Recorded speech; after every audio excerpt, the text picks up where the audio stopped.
On Christmas Eve, 1992, Pleasant Hills, California looked like something out of a holiday postcard.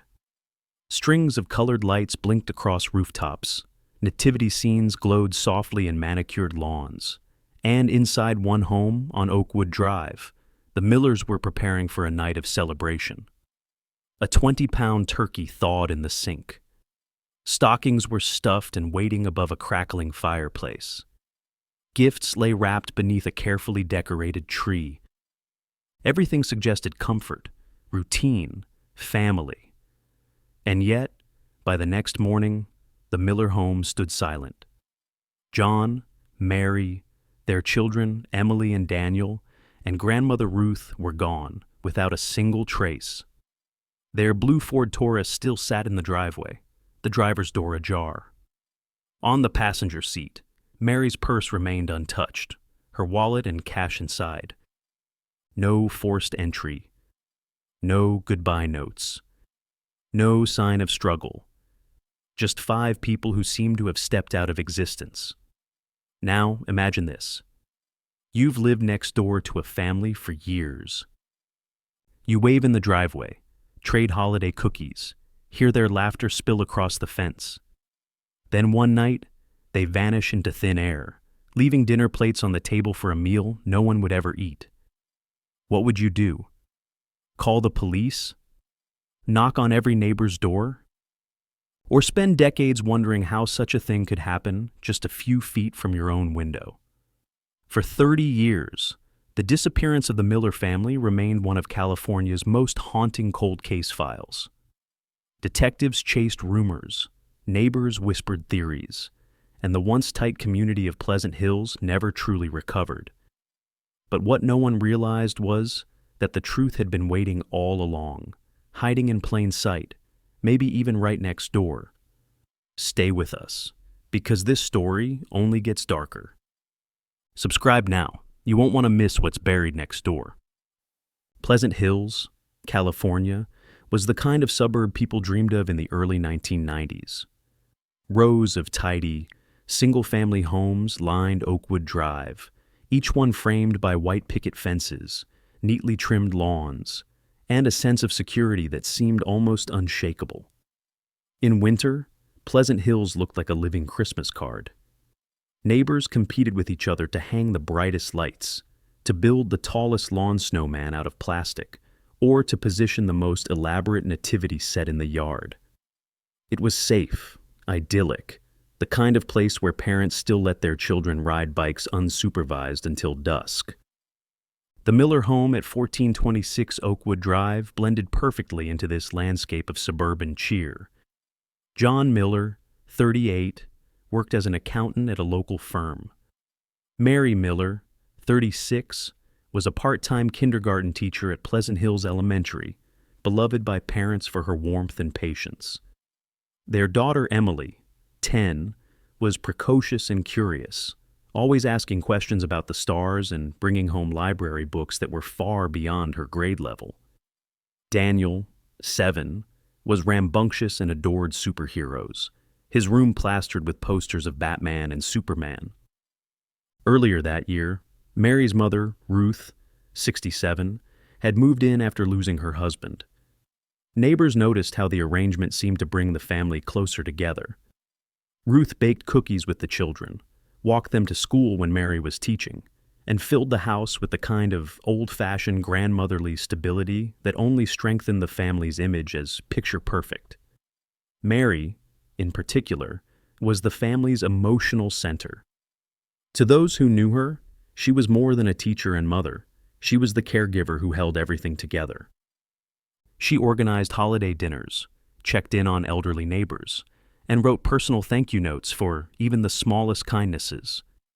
Her colleagues often remarked on her quiet strength. Mary had a way of making people feel safe, one friend would later recall. That quality, her drive to nurture, to protect, made what happened next feel all the more brutal. On December 24th, 1992, the Millers spent their day preparing for the holiday. John had strung thousands of lights along the roofline the weekend before, his back stiff from hours on the ladder. Emily and Daniel had helped Ruth bake gingerbread cookies that afternoon, giggling as they slathered frosting on lopsided stars and Christmas trees. Mary had visited the local Albertsons earlier that morning for last-minute groceries. A neighbor saw her smiling as she checked her list and pushed a cart full of produce, eggnog, and flour. Everything suggested routine, family, and celebration. At about 6:30 p.m., Thomas Cooper, the miller's neighbor across the street, saw the family leaving the house. He later told police they were dressed up, John in a sweater, Mary in a red dress, the children bundled in coats. He believed they were heading to the Christmas Eve service at First Baptist Church, and afterward to Mary's parents' home to drop off gifts. It was the last confirmed sighting of the family alive. Christmas morning dawned bright and cold. Across Pleasant Hills, children tore into gifts, parents sipped coffee, and the streets echoed with laughter. But at the Miller home, no sound came. At 2 p.m., Mary's brother, Michael Dawson, arrived with his wife and children for Christmas dinner. The plan had been simple. Mary would host, as she had promised her parents earlier in the week. Michael expected to find the table set, the turkey roasting, and the family bustling around with holiday cheer. Instead, the house was eerily still. When no one answered his knock, Michael used the spare key Mary had given him years before. The moment he stepped inside, unease washed over him. The Christmas tree lights still twinkled. 5 stockings hung on the mantel, each filled with small, carefully wrapped gifts. The dining room table was partially set, china plates laid out with polished silverware, a festive tablecloth spread across its length. But the chairs were empty. In the kitchen, a 20-pound turkey sat half-thawed in the sink. The smell of gingerbread cookies lingered in the air. On the counter, cooling racks still held half-decorated treats, as if the children had only just stepped away. Michael's gaze shifted to the driveway, where the family's Ford Taurus remained parked. He opened the car door and found Mary's purse on the passenger seat. Inside were her wallet, $43 in cash, and her driver's license. It was as though the family had been abducted in the middle of their preparations, but without any sign of violence. Now imagine this for yourself. You unlock your sister's front door, expecting the chaos of Christmas morning. Instead, you find plates on the table waiting for a meal that will never be served. A purse with money untouched. A house so normal, so intact, that the silence itself feels like a scream. What would you do in that moment? Michael tried calling out their names. Mary? John? But no voices answered. His children huddled nervously behind him as he dialed 911. Within minutes, Officer Ray Mendoza arrived. He was only 3 years into his career at the Pleasant Hills Police Department, but the scene would stay with him for decades. In all my years, I've never seen anything like it, he later recalled. Officers combed the home for signs of forced entry, but found none. The windows were locked. The alarm had not been triggered. No blood, no overturned furniture, no scrawled notes. Nothing suggested a struggle.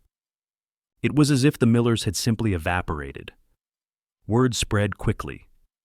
By evening, neighbors gathered on lawns, whispering, trading theories, clutching their own children tighter. In Pleasant Hills, people had always believed their safety was guaranteed, their routines protected by invisible walls of normalcy. Now, those walls were cracked. Detective Carl Ramirez was assigned as lead investigator. At 45, he had seen runaways, domestic disputes, even homicides, but never a case where 5 people disappeared without a trace. I kept thinking they had to turn up, Ramirez later said. People don't just vanish, especially not entire families. 8s, but vanish they did. By the end of Christmas Day, The Millers were officially listed as missing persons. Volunteers searched the nearby woods.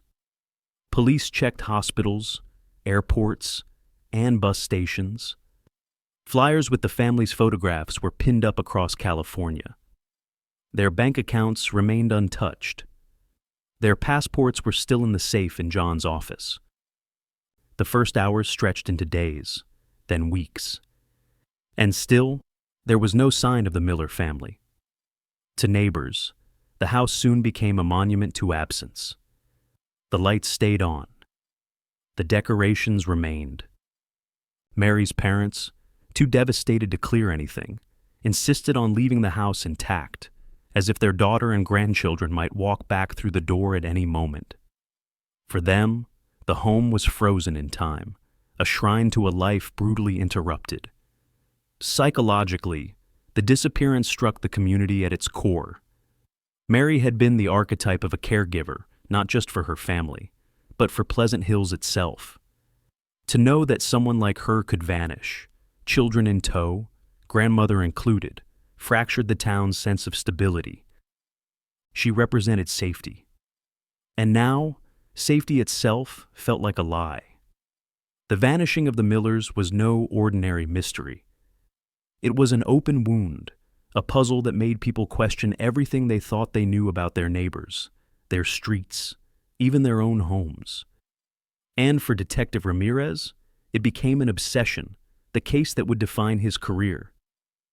The first cracks of doubt began forming not just in the investigation, but in the very identity of Pleasant Hills itself. Parents stopped letting their kids walk to school alone. The Christmas parade was canceled. A darkness had settled in, a shadow that wouldn't lift for decades. And all of it began with a family that seemed so ordinary, so safe, so unremarkably perfect, until they were gone. If you think this is powerful, comment a number 1. Officer Ray Mendoza stood just inside the threshold of the Miller home, his notepad shaking slightly in his hands. He was only 27 years old, still considered the rookie at the Pleasant Hills Police Department. Yet, in that moment, staring at the half-set dining room table and the glowing Christmas tree, he knew this was no ordinary call. Families didn't simply vanish. Children didn't just evaporate from their beds. The longer he walked the rooms, the deeper the unease sank into his gut. He checked the kitchen again. The turkey sat in the sink, its icy flesh half-thawed. The air smelled faintly of gingerbread, and the cookies cooling on the counter looked as though a child's hand had just reached for one. Mendoza glanced toward the staircase, half expecting little footsteps to appear, someone to call down to him, to break the spell of silence. Nothing came. Outside, snowless California streets glimmered with colored lights. Neighbors gathered on lawns, whispering as squad cars lined Oakwood Drive. Some held mugs of cocoa, others clutched their coats tightly. They stared at the Miller house, its windows glowing, its wreath cheerful, but its silence deafening. It was a scene that contradicted itself. Joy on the surface, horror just beneath. By midnight, the initial response had escalated. Detectives arrived, crime scene technicians dusted surfaces, volunteers gathered at the community center for instructions. Search parties combed the nearby woodlands with flashlights. Officers phoned every local hospital. Others checked bus depots, airports, and train stations. The family's Ford Taurus remained untouched, Mary's purse still resting on the passenger seat. No one could make sense of it. Detective Carl Ramirez was called in at dawn. At 45, he was seasoned, pragmatic, and respected in the department. Colleagues often joked that nothing rattled him. But when he stepped into the Miller living room, his face hardened in a way officers would remember for decades. He took in the tree, the stockings, the perfectly arranged table. "People don't just disappear like this," he muttered under his breath. Ramirez started where any seasoned investigator would, with the family's routines. He interviewed relatives, friends, colleagues. John's employer confirmed he had taken the week off. No financial stress apparent. Mary's school colleagues described her as upbeat, excited for Christmas. Ruth's doctor confirmed her health was stable. Every angle painted the Millers as a steady, functional family with no hint of a plan to run. Financial records were next. Bank accounts showed no unusual withdrawals. Credit cards had not been touched. The safe in John's office still held passports and documents. If the family had left voluntarily, they had done so without resources, without preparation, a near impossibility.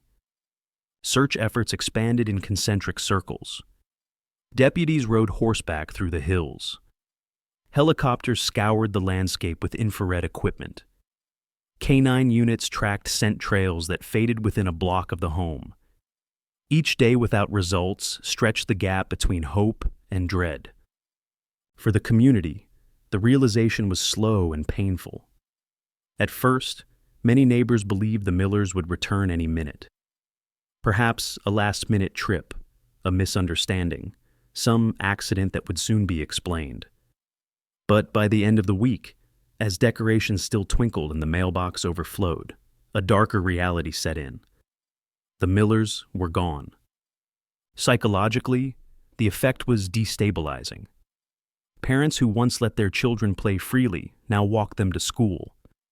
Porch lights stayed on all night. People who had never locked their doors began triple-checking them. Pleasant Hills lost its innocence in those first weeks after Christmas. The idyllic bubble had burst. For Ramirez, the case was more than an assignment. It was a riddle that consumed him. He replayed the timeline endlessly.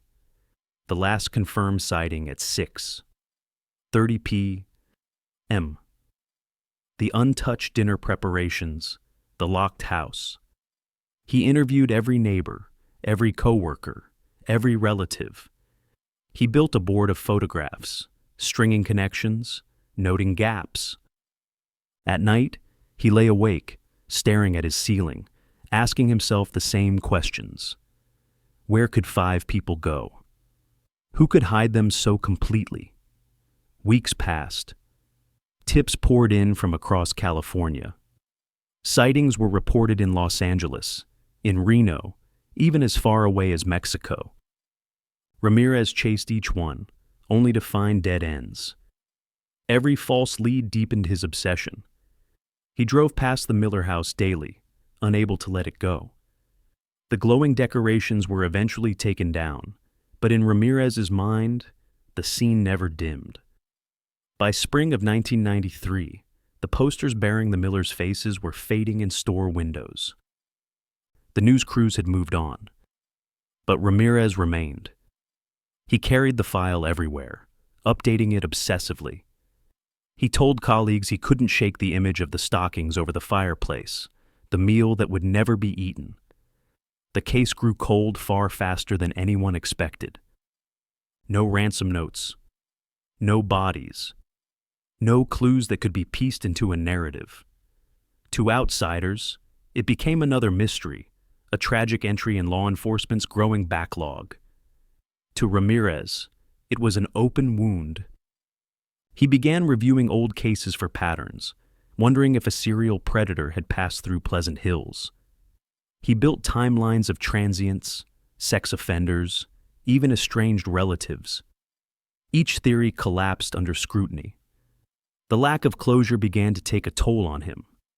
Officers noticed he grew quieter, more withdrawn. He skipped family gatherings. His desk was buried in clippings, notes, and photographs. The Millers weren't just victims anymore. They were ghosts living rent-free in his mind. And yet, despite his efforts, despite hundreds of hours of work, the Miller disappearance joined the growing list of unsolved cold case files. It was a phrase Ramirez hated. Cold case sounded passive, lifeless, as though the investigation had stopped. For him, it hadn't. He continued long after others gave up, rereading reports, knocking on doors again, asking the same questions in hopes that someone's memory had shifted. But the silence remained unbroken. The community's grief hardened into resignation. Parents taught their children never to linger on Oakwood Drive. The once beloved Miller home stood as a grim landmark, frozen in time. Holidays passed, new families moved in and out of the neighborhood, but the wound never fully closed. For Ramirez, the obsession was only beginning. He kept a copy of the case file at home, stacked neatly beside his nightstand. On sleepless nights, he would flip through it, looking for the one detail he had missed, the overlooked thread that would unravel the entire mystery. And each time he closed the folder, he felt the same chill, that the truth was still there, buried, waiting, mocking him from just out of reach. If this unsettles you, subscribe for more true crime stories that prove cold case files never die. By the spring of 1993, Pleasant Hills was no longer the same community it had been on that December night. The disappearance of the Miller family did more than leave one house silent. It rewrote the town's entire identity. Where once neighbors competed over Christmas decorations and children roamed freely, fear now threaded through every conversation, every decision, every whispered glance toward a 1426 Oakwood Drive. The first tangible change came when the town council canceled the annual Christmas parade. For years, it had been Pleasant Hill's pride, a procession of floats, choirs, and marching bands that wound through Main Street before ending near Oakwood Drive. Parents brought thermoses of hot chocolate, children waved glow sticks, and the Millers themselves had once ridden on the elementary school float. Canceling it was unthinkable until the Millers vanished. It didn't feel right, Councilmember Betty Harris explained later. How could we celebrate under twinkling lights when the brightest house on the street was dark with unanswered questions? The cancellation set the tone for years to come. Fear became routine. Parents who once left bicycles in front yards now stored them in garages. Families who had never locked their doors began installing deadbolts. Hardware stores saw a surge in alarm system sales. Dog adoptions spiked. To an outsider, these changes might have seemed minor, even sensible. But to those who had lived in Pleasant Hills before December 1992, the contrast was stark. Innocence had been replaced with suspicion. Neighbors began looking at one another differently. Who had really seen the Millers that night? Was Thomas Cooper's account of their leaving at 6:30 p.m. reliable? Could someone in their own neighborhood have played a role? In a community where everyone once waved across lawns, conversations now carried an undercurrent of doubt. Children absorbed this tension, even if they couldn't articulate it. Emily Miller's classmates left drawings of stars and angels in her empty desk at Pleasant Hills Elementary. Daniel's Little League coach canceled practices for a month. Kids whispered rumors on the playground that the family had been kidnapped, that they were buried in the hills, that they had run away to escape something too terrible to say aloud. The younger ones grew up with the Miller mystery as a bedtime story turned nightmare, a reminder that safety could vanish overnight. The Miller house itself became the most chilling landmark in town. From the outside, it looked untouched, as though the family might walk back through the door at any moment. Mary's parents refused to clear the home, insisting that their daughter and grandchildren would need everything in place if they returned. The curtains remained drawn. Christmas decorations from 1992 were carefully boxed up and stored in the garage, never again displayed.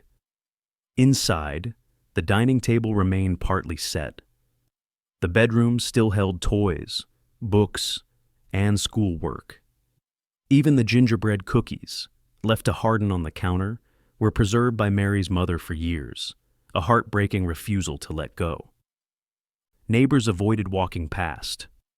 Some crossed the street rather than glance at the windows. For children, daring one another to peek at the ghost house became a dangerous game. Others swore they saw lights flickering inside long after the electricity should have been shut off. Rational or not, the house became a symbol of dread. Detective Carl Ramirez could not escape that symbol either. For months, he had thrown himself into the case, chasing leads that never panned out.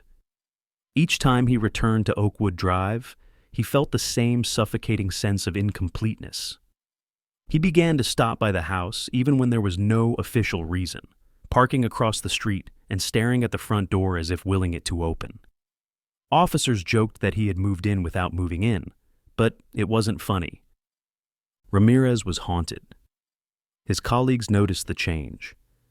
The once even-tempered detective grew restless, short-tempered. He spent late nights at his desk surrounded by photographs of the Millers, rereading notes until the ink seemed to blur. He asked the same witnesses the same questions multiple times, hoping they would remember a detail that had been overlooked. When new missing persons reports crossed his desk, he compared them obsessively to the Millers' disappearance, looking for patterns, for a predator who might connect the dots. Nothing fit. The case file grew thick but not conclusive, a monument to frustration. And as months turned into years, it grew cold. The phrase made Ramirez wince every time it was used. To him, cold case implied surrender, a drawer closed, a chapter ended. But in Pleasant Hills, the Miller mystery never closed. It lingered like an unspoken curse. The wider public began to forget, but in Pleasant Hills, the story was never forgotten. For decades, the Miller family became a symbol in cold case files across California, an enduring reminder of how entire families could vanish without explanation, how even in safe suburbs, darkness could creep in undetected. True crime programs featured the case. Posters of the Millers appeared on bulletin boards statewide. Psychics offered theories, none credible. The story refused to die because the absence was too profound, too unbearable. The community's collective trauma manifested in subtle but lasting ways. Young couples hesitated to move into the neighborhood, fearing the shadow of Oakwood Drive. Real estate values dipped. At PTA meetings, parents whispered about safety drills and stranger danger. For some, the mystery became a ritual. Each Christmas Eve, candles were placed on porches in silent remembrance of the missing family. For others, it was too painful to acknowledge. They buried the memory as best they could, though it always lingered in the background like static. Children who had grown up in Pleasant Hills during that era later spoke of the Miller disappearance as a turning point in their lives. "We never played outside after dark again," one recalled. "My parents never said why, but we all knew." Another admitted, "It was the first time I realized adults couldn't protect us from everything." 8. The psychological ripple spread far beyond Oakwood Drive. In classrooms, Mary's colleagues carried a quiet guilt. Some replayed her last days at the elementary school, wondering if she had confided fears that they had overlooked. In the church community, parishioners searched their memories of that Christmas Eve service, trying to recall if the Millers had attended, if anyone had seen them. Silence answered them all. Ramirez, more than anyone, bore the weight. In interviews years later, he admitted the Millers visited him in his dreams. Sometimes they appeared at the dining table, waiting for dinner. Sometimes he saw the children running into the woods, always just out of reach. He carried the case file even after his official caseload shifted, a constant companion he could not abandon. For him, the collective trauma of Pleasant Hills was personal, intimate. He was the detective who had been there at the beginning, and he had no ending to offer. And so, the town lived in limbo. Pleasant Hills learned to function, to attend school, to mow lawns, to celebrate other holidays. But beneath it all was an unspoken understanding that safety was an illusion. The Miller family had proved it. Like a crack in glass that spreads slowly but never disappears, their absence reshaped everything around it. Parents lived with quiet paranoia. Children grew up under the shadow of a mystery they hadn't created. And the house at 1426 Oakwood stood as the most visible scar, a silent witness to a crime that refused to be solved. For Ramirez, the scar was internal as much as external. Each time he looked at the smiling photographs of John, Mary, Emily, Daniel, and Ruth, he felt the echo of failure. Not only his, but the system's, the inability to protect, to explain, to resolve. He told himself he would not retire until he had answers. But deep down, he feared he never would. The community of Pleasant Hills had learned a lesson it never wanted. That evil doesn't always announce itself with broken glass or a kicked-in door. Sometimes it slips quietly into the most ordinary of places and leaves behind nothing but silence. Like and share if you believe cold case files like this deserve justice. For months, the spotlight of suspicion swung across Pleasant Hills like a restless beam. Detectives interviewed relatives, co-workers, parishioners, and neighbors. Rumors flared, then fizzled. And yet one name, one address, always seemed to hang in the background. The man who lived right next door. David Green moved into 1424 Oakwood Drive in the summer of 1991, just over a year before the Miller family disappeared. At first, his arrival barely registered. Pleasant Hills was a place of families, block parties, and PTA meetings. Green was different. A man in his early 40s with thinning hair and wire-rimmed glasses. He lived alone, worked nights as a custodian at the local community college, and kept largely to himself. Still, in those days, Pleasant Hills prided itself on tolerance. A quiet bachelor next door wasn't cause for alarm. Neighbors described him as polite but distant. He mowed his lawn with precision, kept his hedges trimmed, and waved courteously when spoken to. At block parties, he sometimes appeared carrying a store-bought pie, lingered just long enough to be noticed, then slipped away before conversations grew personal. He was always nice enough, recalled Margaret Wilson, who lived across the street. But you never really got to know him. 8. John Miller was one of the few neighbors Green seemed friendly with. The two men exchanged pleasantries over yard work, occasionally lending tools back and forth. Mary Miller, ever polite, offered him cookies during the holidays, though she kept her distance. To most in Pleasant Hills, Green was just another quiet homeowner, a man who preferred solitude but posed no threat. When the Millers vanished, investigators canvassed every house on Oakwood Drive. David Green was interviewed like everyone else. His statement was simple. He had been working the night shift on Christmas Eve. Security logs confirmed he clocked in at 10. Or per M. At the community college and clocked out at 6:30 a.m. on Christmas morning. His supervisor vouched for his presence throughout the night. Surveillance footage placed him in the building. With no physical evidence linking him to the disappearance and a seemingly airtight alibi, he was quickly crossed off the suspect list. In hindsight, it was the perfect shield.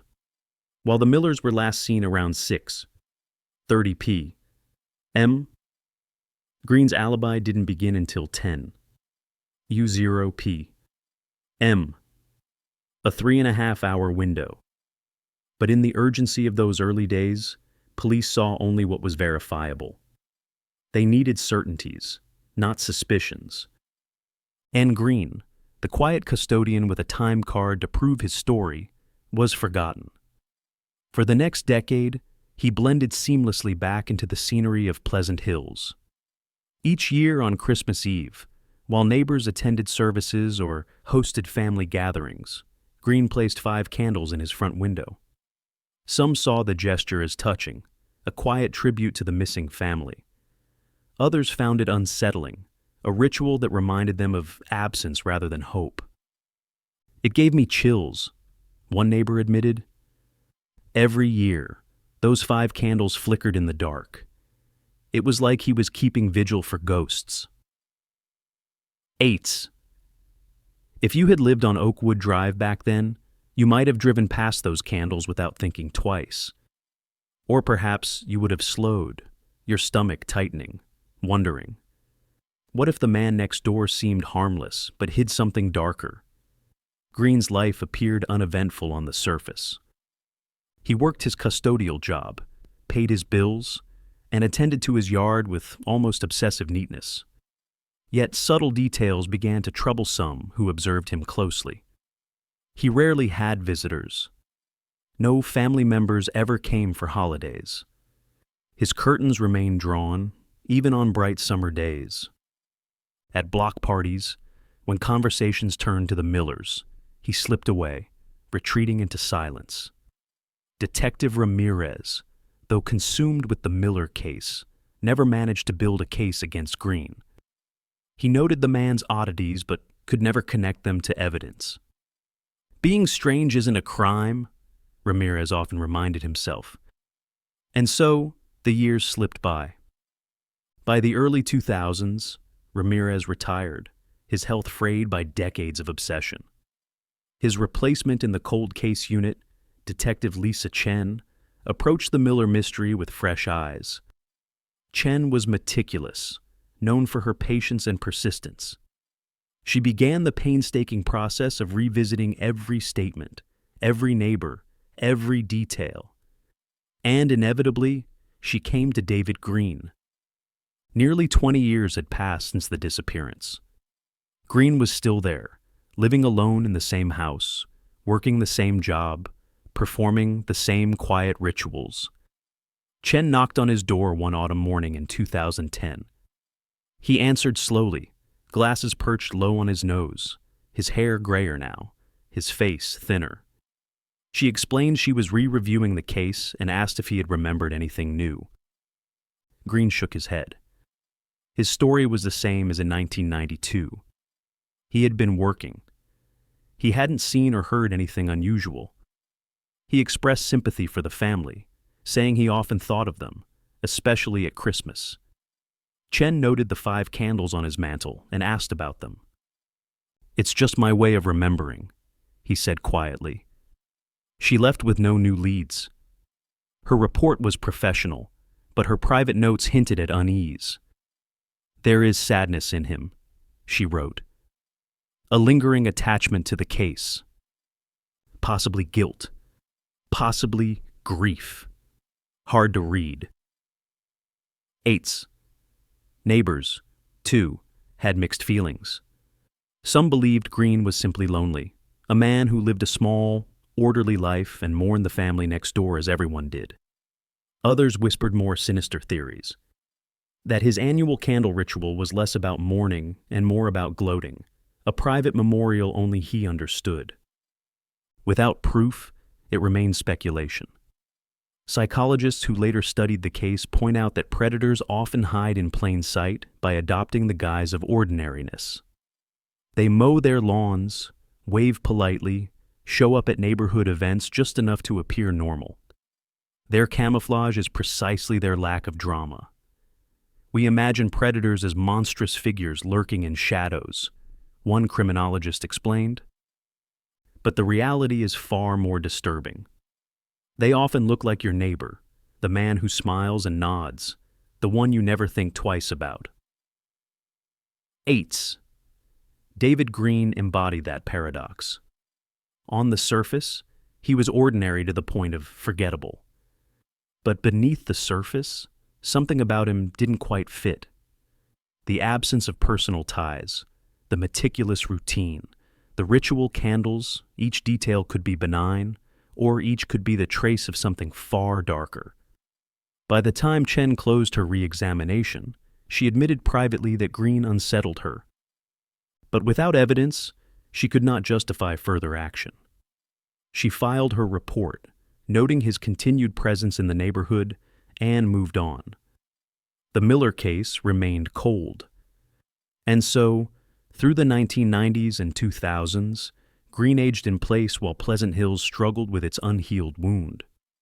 Each year, Christmas decorations went up on Oakwood Drive, but the house at 1426 remained empty, a void in the neighborhood's landscape. And each year, 5 candles glowed faintly in Green's window, a silent reminder of what had been lost. For the families of Pleasant Hills, Green was a curiosity, a quiet man who lived beside a ghost house. For law enforcement, he was a footnote in a case with no resolution. But history would prove that his presence on Oakwood Drive was no coincidence. In hindsight, criminologists argue that the clues were there all along. His perfect alibi covered only part of the crucial timeline. His life was a void of connections, the kind of anonymity predators cultivate. His ritual candles suggested a fixation with the family that went beyond neighborly grief. And yet, for nearly 3 decades, no one pierced the mask. That is the danger of predators who masquerade as ordinary neighbors. They rely on our assumptions of safety, our willingness to accept politeness as proof of innocence. They count on communities looking past them, seeing only what is convenient to see. David Green was more than a quiet custodian. He was a shadow embedded in the fabric of Pleasant Hills, a figure who watched and waited while an entire community tried to forget. And though no one knew it then, the truth behind his ordinary facade would one day shatter Pleasant Hills all over again. By 2021, nearly 3 decades had passed since the Millers vanished, and Oakwood Drive had grown quieter with time. The Miller home stood as an empty monument, owned by the bank but rarely touched. Children who had once whispered ghost stories about it had grown into adults with children of their own. Detective Carl Ramirez, who had once lived and breathed the case, was retired, his obsession tucked away in a cluttered study at home. But the Pleasant Hills Police Department was not finished with the Millers. That year, a new chief established a dedicated cold case unit, determined to confront the department's most notorious mystery. At the heart of that decision was the Miller disappearance. And at the center of the new team was a young detective who had not even been born when the family vanished. Detective Samantha Torres. Torres was 29 years old, sharp, tech-savvy, and unburdened by the decades of disappointment that weighed down her predecessors. With a master's degree in criminal psychology and advanced training in digital forensics, she represented a new generation of investigators. Where Ramirez had filled notebooks with scribbles and strings of photographs, Torres saw databases, timelines, and digital patterns waiting to be unlocked. The first thing she did was gather the massive paper archive of the case, boxes upon boxes of handwritten notes, interview transcripts, VHS tapes of witness statements, and photographs yellowed with age. For 3 months, Torres lived inside those records, scanning, digitizing, and coding them into a searchable system. Every name, every date, every location became a digital breadcrumb on a comprehensive timeline of the Millers' last known movements. As she worked, one truth became clear. The original investigation had been thorough, but it had been limited by the technology of its time. DNA testing in 1992 was primitive. Fingerprint analysis lacked the precision of modern algorithms. Background checks relied on paper trails and phone calls. Torres approached cold case files with tools 1990s detectives could only dream of. One of her first steps was to revisit evidence long dismissed. Fingerprints lifted from the Millers' car in 1993 had been cataloged, but never matched to anyone. Using new forensic software, she reanalyzed them, comparing the prints against expanded national databases. Most belonged to the family, a few to neighbors and investigators. But there were still partials, smudged fragments that technology of the time could not decipher. Simultaneously, Torres began rerunning background checks on everyone connected to the case. Relatives, co-workers, church members, neighbors, each name was pulled into her system and run against modern databases that aggregated decades of tax records, driver's licenses, credit histories, and more. It was here that she stumbled across something unusual. When she entered David Green, the quiet custodian from next door, the system hesitated. His social security number had virtually no activity before 1990. No steady employment history, no credit cards, no medical insurance. Then, suddenly, in 1990, there was a flurry of activity. A replacement Social Security card issued, a new driver's license, and shortly after, a move to California. For most adults in their 40s, the record would have been rich with data. Years of taxes, employment, addresses, even parking tickets. Green's history was a void. Torres frowned at her screen. A void often meant one of two things. Either someone had lived entirely off the grid, or they weren't who they claimed to be. She dug deeper. The replacement Social Security card raised flags. Why would a man in his 40s suddenly need a replacement? And why was his prior record so sparse? She cross-referenced the name with death records in Oregon, where the original paperwork had been issued. There she found it. A David Green who had died in a single-car accident in April 1990. The dates lined up too perfectly. The real David Green had died 3 months before a David Green applied for replacement identification in his name. Torres felt a chill. The neighbor who had lived beside the Millers for over 30 years wasn't David Green at all. He had stolen the identity of a dead man. Her training in criminal psychology pushed her to step back, to analyze what this meant. Identity theft in the early 1990s was easier than today. With limited digital records, a death certificate and some basic information could allow someone to assume a new life, especially across state lines. But why choose this identity? Yet why Pleasant Hills? Why next door to the Miller family? Torres pulled every scrap of information she could find. Employment records placed David Green at the community college as a night custodian since 1991. He paid taxes, maintained a bank account, kept a low profile. No criminal record under that name. To the outside world, he was ordinary, even forgettable. But to Torres, he now looked like a ghost inhabiting someone else's skin. She cross-referenced the name Richard Wilson, a hunch that came to her as she considered the possibility of prior convictions.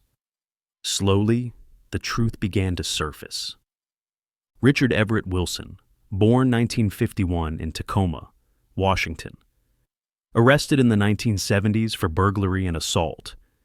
Served over a decade in prison. Released in 1987. His record went dark after that, until a man calling himself David Green appeared in Oregon in 1990. The mask was beginning to slip. Torres leaned back in her chair, staring at the evidence arrayed across her screen. How would you feel learning the man living next door wasn't real? That, for 30 years, your neighbor had smiled, waved, and shoveled snow under a name that belonged to a dead man. She thought of the candles, the 5 lights in his window every Christmas Eve. Some had found them comforting, others eerie. Now they looked like something else entirely, a ritual, a tether to the family next door. The implications were staggering. If Richard Wilson had assumed a false identity to live beside the Millers, then his connection to them ran deeper than anyone had guessed. It wasn't coincidence. It was proximity by design. Torres knew she couldn't rush. She needed confirmation. She requested old DMV photographs of the real David Green and compared them with images of the Pleasant Hills neighbor. They were not the same man. She pulled prison records of Richard Wilson. The resemblance was undeniable. Her pulse quickened as the pieces fell into place. A convicted felon. A stolen identity. A house deliberately chosen beside the family that had vanished. The case was no longer just about the Millers. It was about the man who had lived in their shadow for decades, undetected, unsuspected, hiding in plain sight. Torres prepared her findings carefully. The chain of evidence had to be airtight. 30 years of doubt and dead ends could not survive another misstep. She compiled the timeline. Richard Wilson's release from prison in 1987, his disappearance from records, the death of the real David Green in 1990, the sudden reemergence of David Green in Pleasant Hills in 1991. She noted the candles, the lack of family ties, the void of records before 1990. Each piece built the portrait of a man who had constructed an entire life out of deception. When she presented her findings to her commanding officer, Chief Warren Phillips, the room fell silent. The Miller case had haunted the department for 3 decades. Now, at last, there was movement. Phillips leaned back, his face grave. "You're telling me the man who lived next door all this time wasn't who we thought he was?" "Eights." "Yes, sir," Torres replied. "David Green is a stolen identity. His real name is Richard Wilson." "Eights." Phillips exhaled slowly. "After all these years, we've been looking at him the whole time." "Eights." The revelation electrified the department. Detectives whispered in the hallways, some furious that Wilson had slipped past them, others stunned by the audacity of his deception. Ramirez, now retired, received a phone call from Torres. When she explained what she had uncovered, he was silent for a long moment before muttering, "I always knew there was something off about him." Eights. But knowing and proving were 2 different things. Torres understood the danger of confirmation bias. Wilson's false identity was damning, but it didn't prove murder. To bring him down, she needed more. Still, the breakthrough was undeniable. The mask had cracked. For 30 years, Pleasant Hills had lived beside a phantom, a man who waved politely from his driveway while hiding a past steeped in violence and lies. Now, the truth was beginning to surface. Subscribe now. You won't believe what investigators uncover next. On a crisp October morning in 2022, Detective Samantha Torres stood outside the 1424 Oakwood Drive with a search warrant in her hand. For months, she had followed the digital trail, building a case that revealed David Green to be nothing more than a mask. Now it was time to confront the man behind it, Richard Everett Wilson. The house looked tired, its paint peeling, its bushes overgrown. When Wilson opened the door, his figure was frail, his glasses slipping low on his nose, but Torres noticed the flicker in his eyes. Fear, recognition, perhaps even resignation. He allowed her inside reluctantly, and immediately Torres was struck by the emptiness. Few personal items decorated the rooms. No family photographs, no warm touches. On the mantel sat 5 unlit candles, carefully arranged. The interview began routinely, Wilson repeating the same story he had given in 1992. He had been at work that night, knew nothing about the Millers' disappearance. But as Torres pressed, his mask faltered. When she brought up the inconsistencies in his identity, he froze. His lawyer later tried to spin the silence as confusion, but Torres knew what she had seen, 30 years of secrets teetering on the edge of collapse. A team returned hours later with a warrant to search the house. What they uncovered in the basement changed everything. Behind a poorly constructed false wall, investigators discovered a hidden room. Inside were dozens of spiral notebooks filled with cramped handwriting, Wilson's journal of obsession. One wall was covered with photographs of the Miller family, clearly taken without their knowledge. John mowing the lawn, Mary unloading groceries, Emily and Daniel riding bikes, Ruth trimming rose bushes.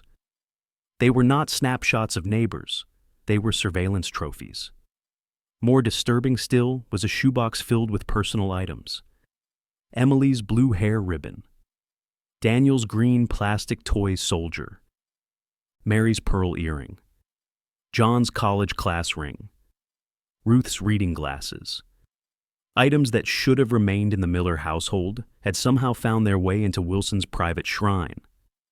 Torres felt her stomach tighten as she examined the evidence. These were not random keepsakes.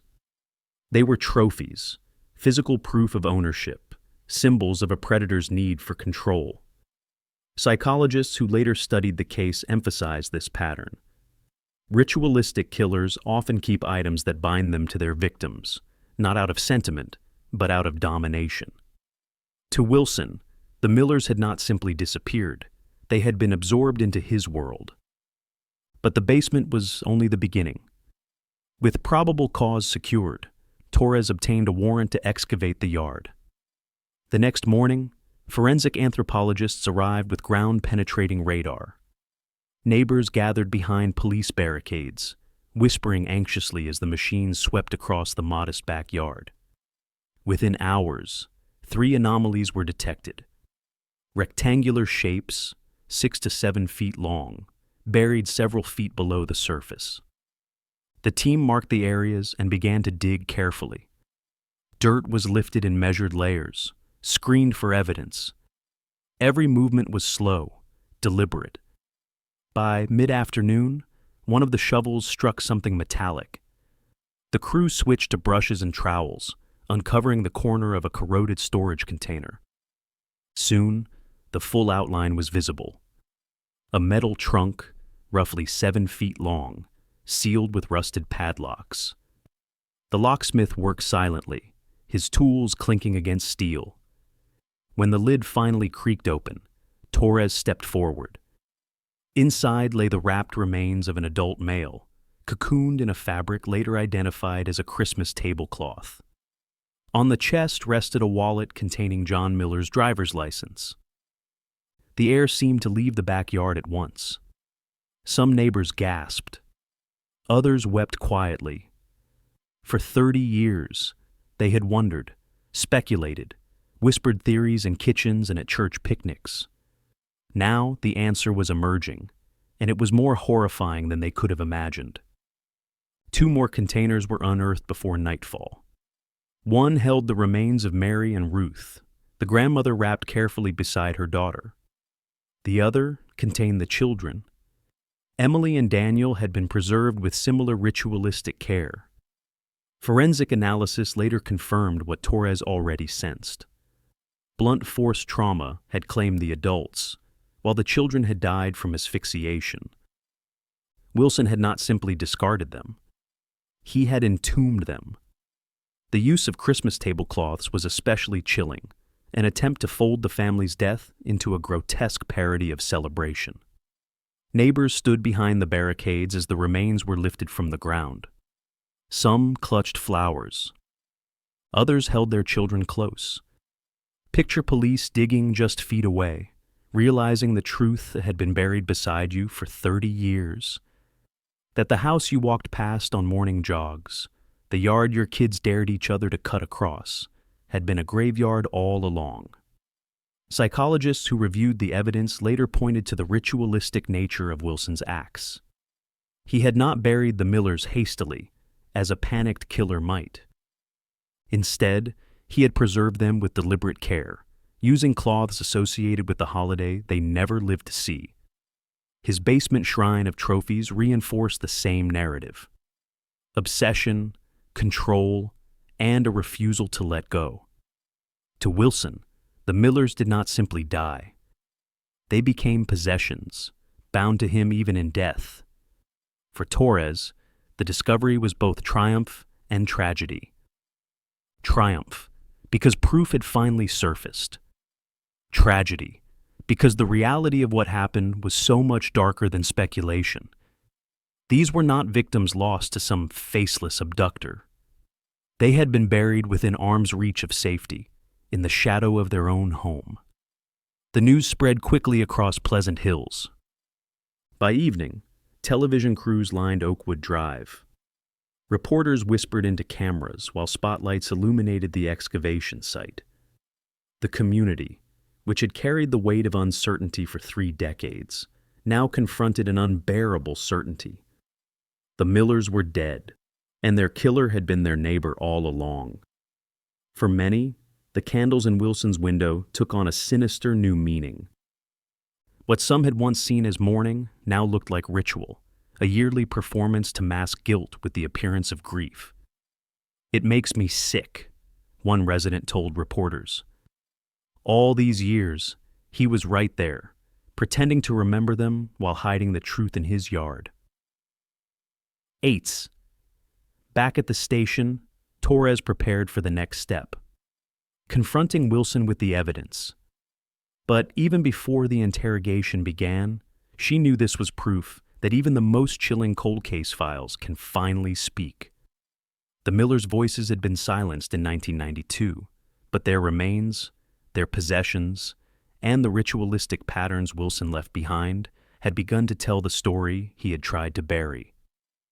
And yet, Torres knew the most disturbing part was still to come.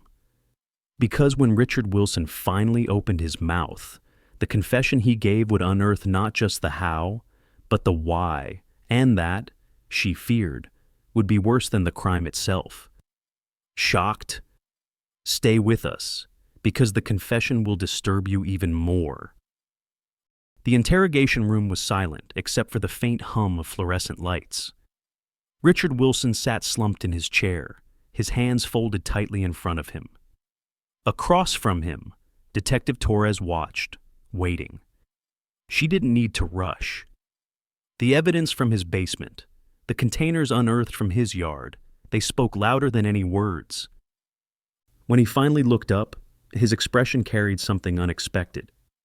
Relief. "You found them," he said softly. It wasn't a question. Torres nodded. "Yes. We found the Miller family, buried in your backyard, wrapped in their own Christmas tablecloths." 8. Wilson exhaled slowly, almost as if a burden had lifted. They deserved better than to be lost forever. 8. Then tell me what happened, Torres urged. His gaze drifted toward the table, his voice low but steady. "Mary was Karen Wilson once. My wife. She left me while I was in prison. Changed her name, moved away, took my daughter with her.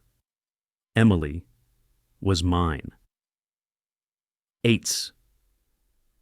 Torres kept her tone neutral, but inside she felt the ground shift. Mary's past had been hidden so carefully that no one in Pleasant Hills had ever connected her to Richard Wilson. And yet, here he was, claiming ownership not just of his ex-wife, but of her new family. "She built a life without you," Torres pressed. "She stole my life," Wilson snapped, his composure cracking. "I spent years inside, thinking about her, about Emily. When I got out, I tracked them down. They thought they could erase me. They thought they could pretend I was dead." 8. His words spilled faster now, a torrent of grievance disguised as confession. He described standing in the Miller home on Christmas Eve, confronting Mary after years of silence. He demanded recognition as Emily's father. She laughed at him, told him Emily would never know the truth. The rage that followed, he insisted, wasn't planned. "I just wanted her to stop," he muttered. "I didn't mean to hit her that hard." 8. But Torres wasn't fooled. And John? Ruth? The children? 8. Wilson's eyes glistened, but it wasn't grief, it was indignation. John took what was mine. Ruth tried to interfere. The kids, they saw too much. Emily looked at me with fear. My own daughter. I couldn't let her look at me that way. 8. The room chilled with those words. Torres realized she was not hearing remorse. She was hearing rationalization. Wilson framed the murders not as atrocities, but as inevitabilities. His voice was calm, his logic twisted. Psychologists later described his confession as textbook abuser logic. Wilson's narrative centered himself as the victim, wronged, abandoned, denied what was his. His obsession blurred into delusion, recasting murder as control. Narcissism pulsed through every line. To him, Mary's new life wasn't independence. It was betrayal. John wasn't a husband. He was a thief. The children weren't innocent. They were witnesses threatening his fantasy. The ritualistic burial reinforced the same pathology. Wrapping the bodies in Christmas tablecloths wasn't compassion. It was ownership, an attempt to fold their deaths into his narrative of family. Keeping their belongings in his basement wasn't remembrance. It was possession. And the candles in his window each Christmas? Not mourning, but performance, a way to control how the community remembered the Millers, while he alone held the secret of their fate. Torres leaned closer. You've told yourself this was about love, about family. But it wasn't love, was it? It was control. Eights. Wilson's jaw tightened. You wouldn't understand. She was mine. Emily was mine. They were supposed to come back to me. Eights. Instead, Torres replied quietly, they became evidence. Proof that even the most chilling cold case files don't just reveal crimes, they reveal fractured minds. Eights. For a long moment, silence filled the room again. Torres knew she had what she needed. The confession wasn't just an admission of guilt. It was a window into the psyche of a man who had spent 30 years reconstructing reality around his own obsessions. To Wilson, the Millers had never truly existed as independent people. They were extensions of his need, objects to be controlled, reclaimed, silenced. And now, with the weight of his words recorded, his fractured mind was laid bare for all to see. The Miller case ended not with a courtroom drama or a final twist of evidence, but with something quieter, transformation. Richard Wilson's confession secured 5 consecutive life sentences. His name would forever be linked with the darkest chapter in Pleasant Hill's history. But the community refused to let the story end with him. In 2024, the house at 1426 Oakwood Drive, once frozen in time as a monument to fear, was reborn as the Mary Miller Center, a resource hub for survivors of domestic violence. Its living room, where the Millers once gathered around a Christmas tree, became a welcoming space for group counseling. Bedrooms upstairs were transformed into private offices for legal advocates and social workers. The kitchen, where Ruth and the children had baked gingerbread cookies, became a communal area where women and children could prepare meals together in safety. For Detective Torres, attending the center's opening was more than professional duty. It was personal closure. She had lived inside the Miller files for years, chasing leads, reanalyzing evidence, and finally breaking open a mystery that had defined the department for 3 decades. Standing in the renovated house, now filled with light and voices, she felt the case shift from tragedy to purpose. Nearby, a new park had been planted, Miller Memorial Park, where 5 oak saplings grew in a semicircle around a stone bench engraved with the family's names. Neighbors gathered there not just to mourn, but to remember. For children who had grown up under the shadow of the Millers' disappearance, the park became a symbol that grief could evolve into community strength. Even retired Detective Carl Ramirez attended the dedication. For years, he had carried the Millers in his mind, their photographs staring up at him from case files he could never close. Watching families picnic in the new park, seeing children run safely beneath the oaks, he finally felt a weight lift. They'll never be forgotten, he told Torres quietly. Not as long as this place stands. Eights. The Miller tragedy proves why cold case files still matter. Justice delayed is not justice denied. For 30 years, Pleasant Hills had lived in limbo, haunted by questions with no answers.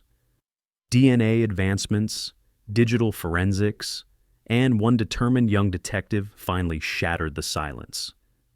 And though nothing could undo the horror of that Christmas Eve in 1992, the truth gave the town permission to heal. In the end, the Miller family story was more than a crime. It became a lesson about resilience, about how communities can reclaim spaces of fear and transform them into sanctuaries of hope. The Mary Miller Center now shelters dozens of families each year, its work a living memorial more powerful than any headline. But, as Torres often reflected, closure in true crime is never complete. The past leaves scars, and some questions linger forever. Safety once lost is never entirely restored. And so, the story ends not with certainty, but with a question. If this happened in your neighborhood, would you ever truly feel safe again? Subscribe, comment your thoughts, and join us as we explore more true crime cases that still echo today.